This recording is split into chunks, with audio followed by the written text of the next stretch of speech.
কিয়ামতের দিন কবর থেকে উঠবে, ওয়া হুয়া ইয়াবকি ওয়া ইয়াকুল, আল্লাহর রাসূল কাঁদতে কাঁদতে উঠবেন আর বলতে বলতে উঠবেন, জিবরিল আইনা উম্মতি, আমার উম্মত কোথায়? ময়দান তো খালি, উম্মত কোথায় চলে গেছে? আওয়াসালা শাফিরি জাহান্নাম, আমার উম্মতের কি হিসাব কিতাব শেষ? জাহান্নামের কিনারে চলে গেছে, পুলসিরাতের পারে।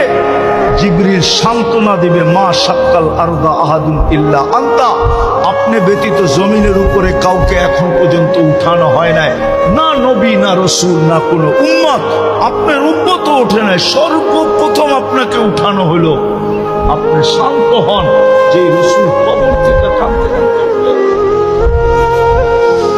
ওলামা বলুক ১৬ লক্ষ নবী কিয়ামতের মাঠে নাফসি নাফসি বলবে, আদম আলাইহিস সালাম থেকে নিয়ে ঈসা আলাইহিস সালাম পর্যন্ত। না মার কথা বলবে, না বাবার কথা বলবে, না স্ত্রীর কথা বলবে, না সন্তানের কথা বলবে, ভাই বোন আত্মীয় স্বজন তো বহুত দূরে, শুধু বলবে রব্বি নফসি নফসি নফসি নফসি। আর আপনারা আমার নবী চিৎকার দিবে, রব্বি উম্মতি উম্মতি উম্মতি।